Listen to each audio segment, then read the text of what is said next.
Welcome back to the Word in Our Hearts. We're continuing on in 2 Chronicles, starting with chapter 24. Joash repairs the temple. Joash was 7 years old when he became king, and he reigned in Jerusalem 40 years. His mother's name was Zibiah, and she was from Beersheba. Joash did what was right in the eyes of the Lord all the years of Jehoiada the priest. Jehoiada chose 2 wives for him, and he had sons and daughters. Sometime later, Joash decided to restore the temple of the Lord. He called together the priests and Levites and said to them, "Go to the towns of Judah and collect the money due annually from all Israel to repair the temple of your God. Do it now."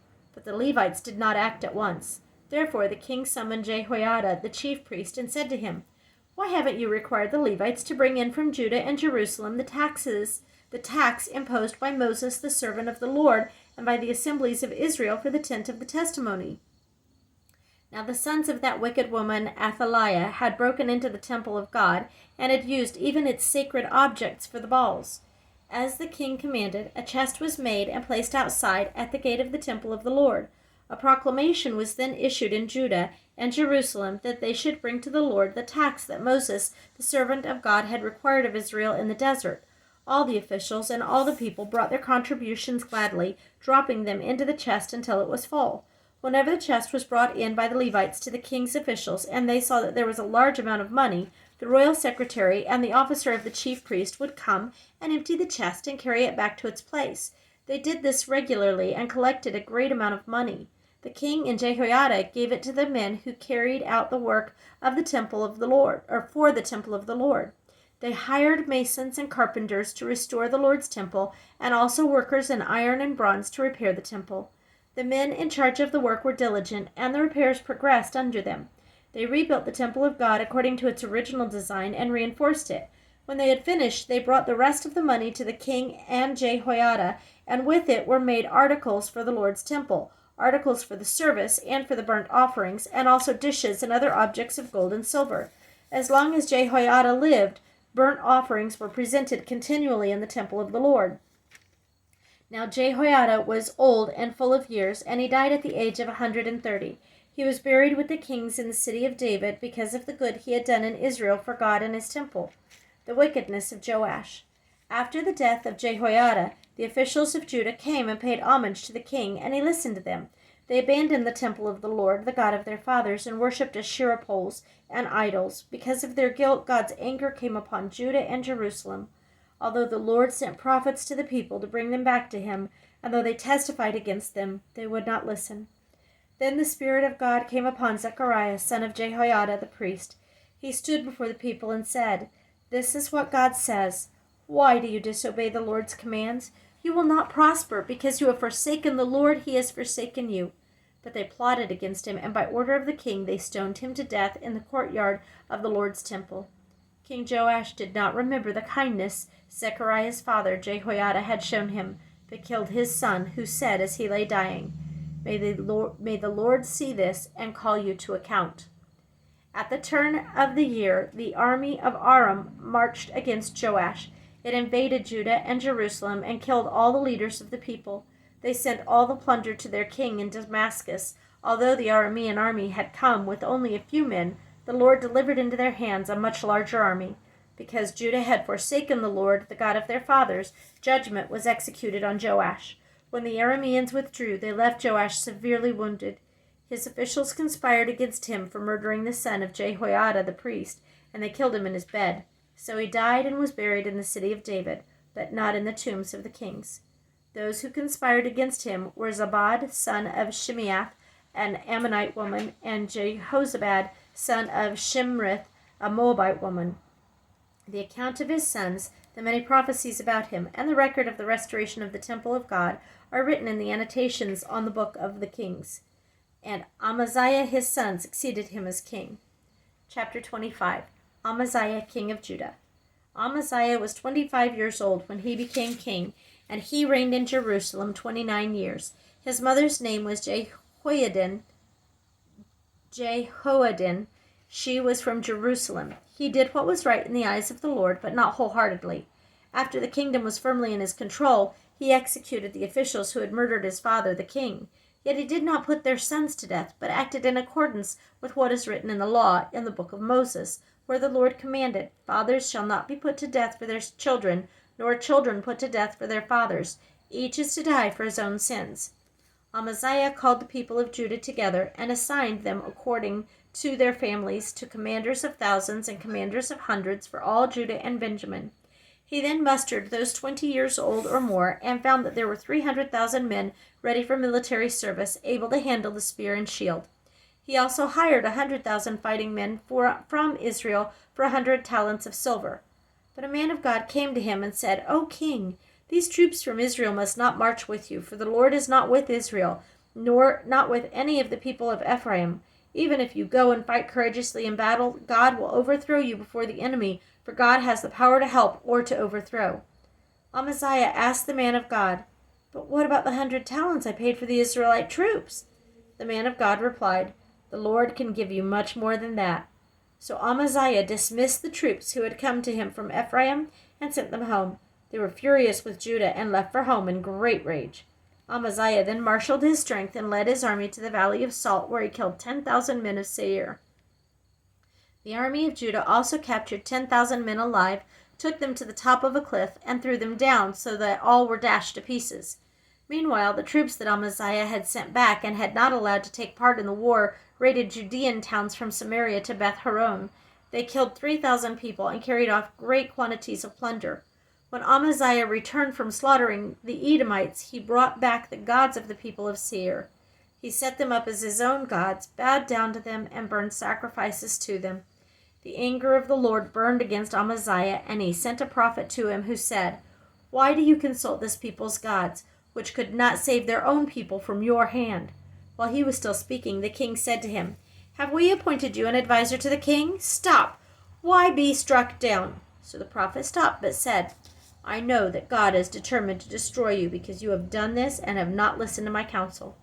After Amaziah, king of Judah, consulted his advisers, he sent this challenge to Jehoash, son of Jehoahaz, the son of Jehu, king of Israel. "Come, meet me face to face." But Jehoash, king of Israel, replied to Amaziah, king of Judah, "A thistle in Lebanon sent a message to a cedar in Lebanon. 'Give your daughter to my son in marriage.' Then a wild beast in Lebanon came along and trampled the thistle underfoot. You say to yourself that you have defeated Edom, and now you are arrogant and proud, but stay at home. Why ask for trouble and cause your own downfall and that of Judah also?" Amaziah, however, would not listen, for God so worked that he might hand them over to Jehoash, because they sought the gods of Edom. So Jehoash, king of Israel, attacked. He and Amaziah, king of Judah, faced each other at Beth Shemesh in Judah. Judah was routed by Israel, and every man fled to his home. Jehoash, king of Israel, captured Amaziah, king of Judah, the son of Joash, the son of Ahaziah, at Beth Shemesh. Then Jehoash brought him to Jerusalem and broke down the wall of Jerusalem from the Ephraim gate to the corner gate, a section about 600 feet long. He took all the gold and silver and all the articles found in the temple of God that had been in the care of Obed-Edom, together with the palace treasures and the hostages, and returned to Samaria.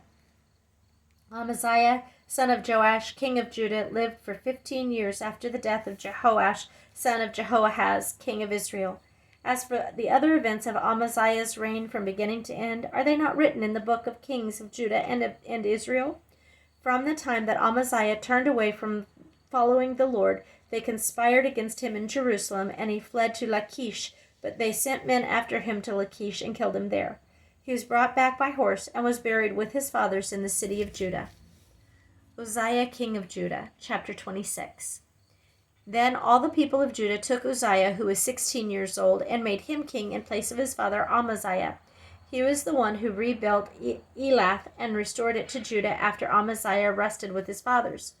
Uzziah was 16 years old when he became king, and he reigned in Jerusalem 52 years. His mother's name was Jecholiah, and she was from Jerusalem. He did what was right in the eyes of the Lord, just as his father Amaziah had done. He sought God during the days of Zechariah, who instructed him in the fear of God. As long as he sought the Lord, God gave him success. He went to war against the Philistines and broke down the walls of Gath, Jabneh, and Ashdod. He then rebuilt towers near Ashdod and elsewhere among the Philistines. God helped him against the Philistines and against the Arabs who lived in Gerbal and against the Meunites. The Ammonites brought tribute to Uzziah, and his fame spread as far as the border of Egypt because he had become very powerful. Uzziah built towers in Jerusalem at the corner gate, at the valley gate, and at the angle of the wall, and he fortified them. He also built towers in the desert and dug many cisterns because he had much livestock in the foothills and in the plain. He had people working his fields and vineyards in the hills, and in the fertile lands, for he loved the soil. Uzziah had a well-trained army, ready to go out by divisions according to their numbers, as mustered by Jael the secretary and Maaseiah the officer under the direction of Hananiah, one of the royal officials. The total number of family leaders over the fighting men was 2,600. Under their command was an army of 307,500 men trained for war, a powerful force to support the king against his enemies. Uzziah provided shields, spears, helmets, coats of armor, bows, and sling stones for the entire army. In Jerusalem, he made machines designed by skillful men for use on the towers and on the corner defenses to shoot arrows and hurl stones. His fame spread far and wide, for he was greatly helped until he became powerful. But after Uzziah became powerful, his pride led to his downfall. He was unfaithful to the Lord his God and entered the temple of the Lord to burn incense on the altar of incense. Azariah the priest, with 80 other courageous priests of the Lord, followed him in. They confronted him and said, "It is not right for you, Uzziah, to burn incense to the Lord. That is for the priests, the descendants of Aaron, who have been consecrated to burn incense. Leave the sanctuary, for you have been unfaithful, and you will not be honored by the Lord God." Uzziah, who had a censer in his hand ready to burn incense, became angry. While he was raging at the priests in their presence before the incense altar in the Lord's temple, leprosy broke out on his forehead. When Azariah the chief priest and all the other priests looked at him, they saw that he had leprosy on his forehead, so they hurried him out. Indeed, he himself was eager to leave because the Lord had afflicted him. King Uzziah had leprosy until the day he died. He lived in a separate house, leprous and excluded from the temple of the Lord. Jotham, his son, had charge of the palace and governed the people of the land. The other events of Uzziah's reign from beginning to end are recorded by the prophet Isaiah, son of Amoz. Uzziah rested with his fathers and was buried near them in a field for burial that belonged to the kings. For people said he had leprosy, and Jotham his son succeeded him as king. Chapter 27. Jotham, king of Judah. Jotham was 25 years old when he became king, and he reigned in Jerusalem 16 years. His mother's name was Jerusha, daughter of Zadok. He did what was right in the eyes of the Lord, just as his father Uzziah had done, but unlike him, he did not enter the temple of the Lord. The people, however, continued their corrupt practices. Jotham rebuilt the upper gate of the temple of the Lord and did extensive work on the wall at the hill of Ophel. He built towns in the Judean hills and forts and towers in the wooded areas. Jotham made war on the king of the Ammonites and conquered them. That year the Ammonites paid him 100 talents of silver, 10,000 cores of wheat, and 10,000 cores of barley. The Ammonites brought him the same amount also in the second and third years. Jotham grew powerful because he walked steadfastly before the Lord his God. The other events in Jotham's reign, including all his wars and the other things he did, are written in the book of the kings of Israel and Judah. He was 25 years old when he became king, and he reigned in Jerusalem 16 years. Jotham rested with his fathers and was buried in the city of David, and Ahaz his son succeeded him as king. Chapter 28. Ahaz, king of Judah. Ahaz was 20 years old when he became king, and he reigned in Jerusalem 16 years. Unlike David his father, he did not do what was right in the eyes of the Lord. He walked in the ways of the kings of Israel and also made cast idols for worshiping the Baals. He burned sacrifices in the valley of Ben-Hinnom and sacrificed his sons in the fire, following the detestable ways of the nations the Lord had driven out before the Israelites. He offered sacrifices and burned incense at the high places, on the hilltops, and under every spreading tree. Therefore the Lord his God handed him over to the king of Aram. The Arameans defeated him and took many of his people as prisoners and brought them to Damascus. He was also given into the hands of the king of Israel, who inflicted heavy casualties on him. In one day, Pekah, son of Remaliah, killed 120,000 soldiers in Judah, because Judah had forsaken the Lord, the God of their fathers. Zikri, an Ephraimite warrior, killed Messiah, the king's son, Azrikam, the officer in charge of the palace, and Elkanah, second to the king. The Israelites took captive from their kinsmen 200,000 wives, sons, and daughters. They also took a great deal of plunder, which they carried back to Samaria. But a prophet of the Lord named Obed was there, and he went out to meet the army when it returned to Samaria. He said to them, "Because the Lord God of your fathers was angry with Judah, he gave them into your hand. But you have slaughtered them in a rage that reaches to heaven. And now you intend to make the men and women of Judah and Jerusalem your slaves. But aren't you also guilty of sins against the Lord your God? Now listen to me. Send back your fellow countrymen you have taken as prisoners, for the Lord's fierce anger rests on you." Then some of the leaders in Ephraim, Azariah son of Jehohanan, Berechiah son of Meshillemoth, Jehizkiah son of Shallum, and Amasa son of Hadlai, confronted those who were arriving from the war. "You must not bring these prisoners here," they said, "or we will be guilty before the Lord. Do you intend to add to our sin and guilt? For our guilt is already great, and his fierce anger rests on Israel." So the soldiers gave up the prisoners and plunder in the presence of the officials and all the assembly. The men designated by name took the prisoners, and from the plunder they clothed all who were naked. They provided them with clothes and sandals, food and drink, and healing balm. All those who were weak they put on donkeys, so they took back to their fellow countrymen at Jericho, the city of palms, and returned to Samaria. At that time King Ahaz sent to king of Assyria for help. The Edomites had again come and attacked Judah and carried away prisoners. While the Philistines had raided towns in the foothills in the Negev of Judah, they captured and occupied Beth Shemesh, Aijalon, and Gederoth, as well as Soko, Timnah, and Gimzo, with their surrounding villages. The Lord had humbled Judah because of Ahaz, king of Israel, for he had promoted wickedness in Judah and had been most unfaithful to the Lord. Tiglath-Pileser, king of Assyria, came to him, but he gave him trouble instead of help. Ahaz took some of the things from the temple of the Lord and from the royal palace and from the princes and presented them to the king of Assyria, but that did not help him. In his time of trouble, Ahaz became even more unfaithful to the Lord. He offered sacrifices to the gods of Damascus who had defeated him, for he thought, "Since the gods of the kings of Aram have helped them, I will sacrifice to them so they will help me." But they were his downfall and the downfall of all Israel. Ahaz gathered together the furnishings from the temple of God and took them away. He shut the doors of the Lord's temple and set up altars at every street corner in Jerusalem. In every town in Judah he built high places to burn sacrifices to other gods and provoked the Lord, the God of his fathers, to anger. The other events of his reign and all his ways from beginning to end are written in the book of the kings of Judah and Israel. Ahaz rested with his fathers and was buried in the city of Jerusalem, but he was not placed at the tombs of the kings of Israel, and Hezekiah his son succeeded him as king. Chapter 29, Hezekiah purifies the temple.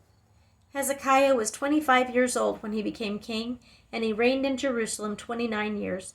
His mother's name was Abijah, daughter of Zechariah. He did what was right in the eyes of the Lord, just as his father David had done. In the first month of the first year of his reign, he opened the doors of the temple of the Lord and repaired them. He brought in the priests and the Levites, assembled them in the square on the east side, and said, "Listen to me, Levites. Consecrate yourselves now and consecrate the temple of the Lord, the God of your fathers. Remove all defilement from the sanctuary. Our fathers were unfaithful. They did evil in the eyes of the Lord our God and forsook him. They turned their faces away from the Lord's dwelling place and turned their backs on him. They also shut the doors of the portico and put out the lamps. They did not burn incense or present any burnt offerings at the sanctuary to the God of Israel. Therefore the anger of the Lord has fallen on Judah and Jerusalem. He has made them an object of dread and horror and scorn, as you can see with your own eyes. This is why our fathers have fallen by the sword, and why our sons and daughters and our wives are in captivity. Now I intend to make a covenant with the Lord, the God of Israel, so that his fierce anger will turn away from us. My sons, do not be negligent now, for the Lord has chosen you to stand before him and serve him, to minister before him and to burn incense." Then the Levites set to work from the Kohathites, Mahath son of Amasai, and Joel son of Azariah; from the Merarites, Kish son of Abdi, and Azariah son of Jehalelel; From the Gershonites, Joah, son of Zimmah, and Eden, son of Joah. From the descendants of